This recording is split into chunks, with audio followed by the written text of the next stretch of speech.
Most people that do follow me on my Depop are all from social media.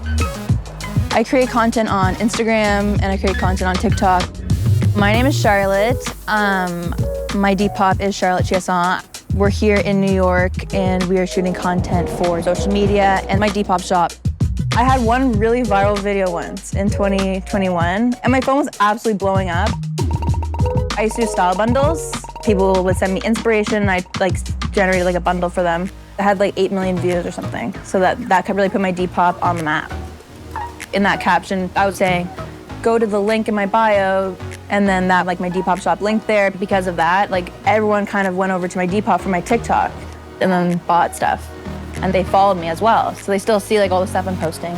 And it's just been good sales since then. I create a lot of content just in the wild, outside. Quick outfit check in New York. This is a vintage Victoria's Secret pink scarf. It was a bit of a mindset shift, just being more comfortable and just kind of realizing it doesn't really matter what other people think. If you feel it's cringy, it's fine. Always be creating content, always take content wherever you are and just start posting. You have to start somewhere.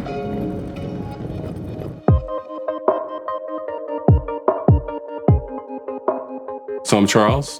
This is Junk in the Trunk.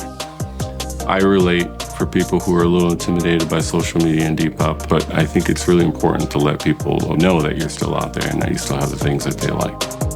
One of the challenges at first was I don't really want my personal social media to go on my Depop. So one of the ways I got over that is to create another account that's tied to the business.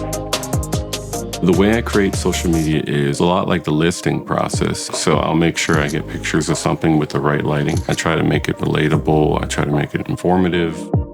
If I post a video or a slide, I notice that I'll get a few more sales that week.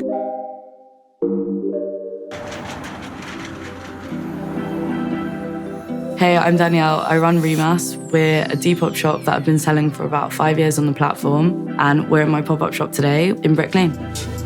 We actually started our social media quite late on. I wish we had started it earlier. But we want our social media presence to grow organically rather than with advertising. We want our customers to genuinely love our brand. We thought it would be really good to have a pop-up for a whole month for brand awareness and to grow our social media presence.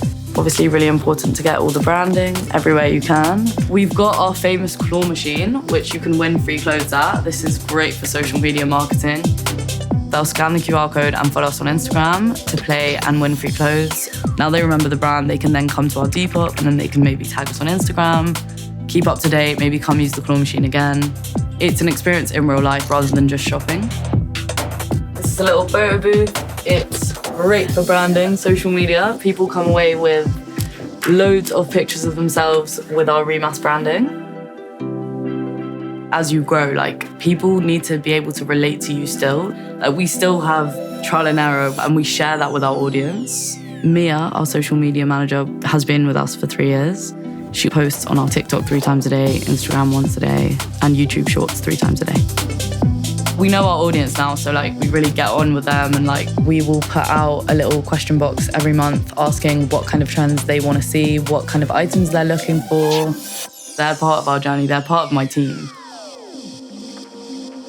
Being a Depop seller or being on social media doesn't mean you have to be a different person. If the focus is on the things you're selling, social media doesn't have to be invasive or performative. It can just be you posting the way you want to and still feel like yourself.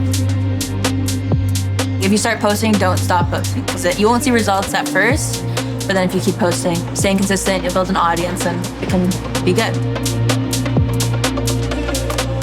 I think the success you have on Depop directly correlates to the success you have on Instagram and vice versa. It's your core community growing with you. If people like you, they're going to stay with you as long as you give them the opportunity to follow your socials. If your socials aren't there, they can't follow them.